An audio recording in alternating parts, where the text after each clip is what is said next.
Hi everybody, welcome to gated zeal. मेरा नाम यश भाटिया है और मेरी रैंक आई है 448 इन गेट CIC 2023 एंड मैं बेसिकली ड्रॉपर हूँ और मैंने ड्रॉप लेकर ये रैंक हासिल करी है। और बेसिकली मैं ये कहना चाहूँगा कि मेरी जर्नी मैंने इस गेट रैंक को लाने के लिए मेरे को ऑलमोस्ट 1.5 to 2 years लग गए। 2 years लग गए। इसमें बेसिकली मैंने अपने थर्ड ईयर के 5th सेमेस्टर में मैंने 6th सेमेस्टर में मैंने अपनी गेट की जर्नी चालू करी थी और मैंने पूरा 1 साल प्रिपरेशन करने के बाद जब फाइनल ईयर में अपना गेट का अटैम्प्ट दिया तब मेरी रैंक कुछ खास अच्छी नहीं आई, जिसके कारण मैंने सोचा कि मुझे ड्रॉप लेना चाहिए। बट मेरे हाथ में जॉब भी थी तो मैंने क्या बोलते हैं, मेरे लिए एक टाइम पर जॉब छोड़ना और ड्रॉप लेना थोड़ा बहुत मुश्किल हो गया था। फिर मैंने इन दोनों को फाइनल ईयर में, अपने ड्रॉप ईयर में मैंने उन दोनों को साइड बाय साइड कंटिन्यू करने की कोशिश करी, जैसे कि मैं इंटर्नशिप और अपनी गेट की प्रिपरेशन को दोनों को साथ में कंटिन्यू करा। बट फिर एक टाइम आ गया जून में, मेरे फाइनल ईयर के ड्रॉप ईयर के जून में, कि यार मुझे गेट की प्रिपरेशन करनी है कि मुझे जॉब लेनी है। तो मैंने गेट की प्रिपरेशन करी। इसका रीज़न ये था कि मुझे ऐसा लगता है कि यार मेरी प्रॉब्लम सॉल्विंग एबिलिटी अच्छी है।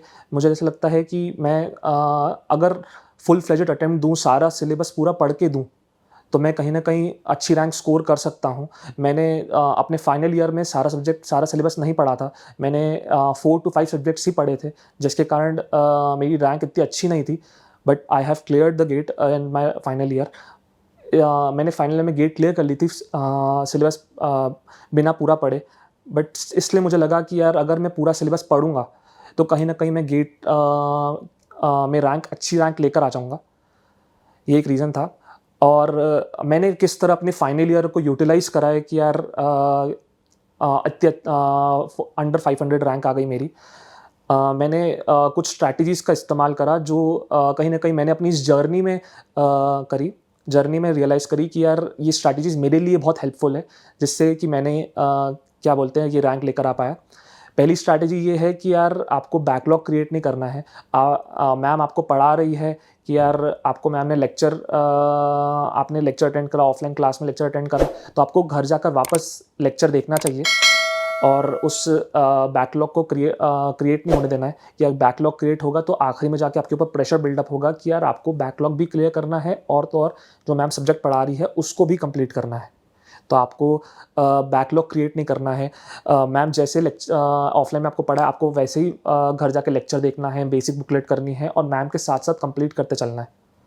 दूसरी चीज़ मैं कहूँगा कि टेस्ट टाइम पे देना है, बाकी टेस्ट का सिलेबस कंप्लीट करके देना है। टेस्ट आपकी प्रिपरेशन में और एनहांस करती है आपको पता चलता है कि आप कहाँ गलतियाँ कर रहे हो, आप कहाँ चीज़ें ऐसी कर रहे हो जिससे आपको इम्प्रूव करने की ज़रूरत है। तो कहीं न कहीं आपको अच्छे से प्रिपरेशन करने के लिए टेस्ट टाइम टू टाइम देना पड़ेगा।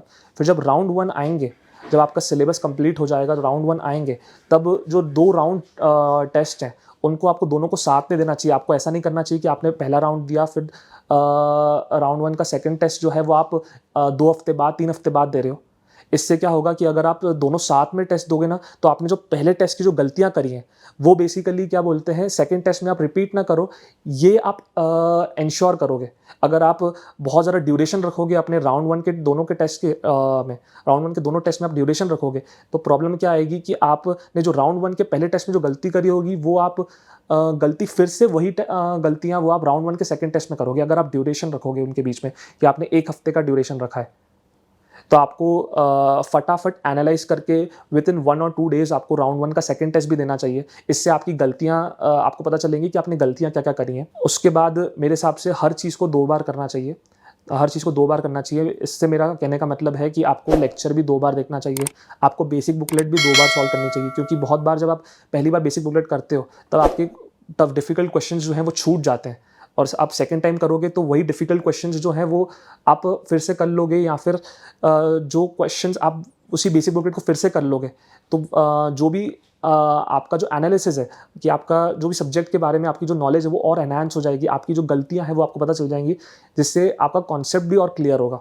बहुत बार ऐसा हुआ है कि मैंने जब सेकंड टाइम बेसिक बुकलेट करी है तब वो बेसिकली मेरा कॉन्सेप्ट ही क्लियर कर दिया। मेरे कॉन्सेप्ट कुछ रॉन्ग थे तो वो कॉन्सेप्ट क्लियर हो गए। और फिर मेन चीज़ आती है आपके दिसंबर के समय और जनवरी के समय आपको पीवाईक्यूज़ और मॉक टेस्ट पे ज़्यादा ध्यान देना चाहिए।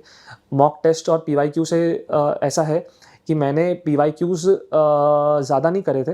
मैंने बेसिकली मैम के साथ-साथ पीवाईक्यू मैं कम कर रहा था क्योंकि मैंने अपने पीवाईक्यूज़ को जनवरी में जाके बचा के रखा था। तो मैंने लास्ट 10 इयर्स के पीवाईक्यू के टेस्ट दिए थे कि 2017 से लेकर 2022 तक मैंने टेस्ट दिए थे। ये कुछ ऑलमोस्ट 10 टेस्ट थे, 10 पीवाईक्यू के टेस्ट थे। तो ये मैंने 10 टेस्ट बचा के रखे थे और मॉक के टेस्ट मैं अलग दे रहा था। तो मैंने ऐसे कुछ अपनी प्रिपरेशन में जनवरी के दौरान मैंने कुछ 15, 16, 17 मॉक्स दिए थे जिसके मुझे पता चला कि यार कहीं न कहीं मेरी रैंक जो है वो 2000 अंडर आनी चाहिए क्योंकि मेरे पीवाईक्यूज़ में इतनी रैंक आ रही थी कि मैं 900 भी आ रही थी, 500 भी पहुँच रही थी। तो मैंने इस तरह एनालाइज़ कर लिया था कि यार कहीं न कहीं मेरी प्रिपरेशन में अगर वर्स्ट केस होगा मेरा, तो वो वर्स्ट केस 2000 से पार नहीं होगा, 3000 से पार नहीं होगा। कि यार इतने नंबर तो मेरे आ रहे थे कि यार मैं अच्छे आईआईटीज़ में पहुँच सकता हूँ, ये चीज़ थी। और आखिरी के समय आपको थोड़ा धैर्य रखना है क्योंकि बहुत बार मॉक में नंबर नहीं आते हैं, तो हालत ख़राब होती है क्योंकि बहुत सारी चीज़ें आपके दिमाग में चलने लग जाती हैं कि यार आप जॉब छोड़ चुके हो, चीज़ें डिफ़िकल्ट हो जाएँगी अगर गेट में अच्छी रैंक नहीं आई तो। मगर आपको प्रिपरेशन करते रहना है। आपको मॉक को एनालाइज़ करना बहुत इम्पोर्टेंट है। आपको राउंड 1 के टेस्ट को एनालाइज़ करना बहुत इम्पोर्टेंट है। राउंड 2 के टेस्ट को एनालाइज़ करना बहुत इम्पोर्टेंट है। और जनरल एप्टीट्यूड और मैथ्स को साथ में करते चलो क्योंकि आखिरी में करोगे तो वो छूट जाएगा।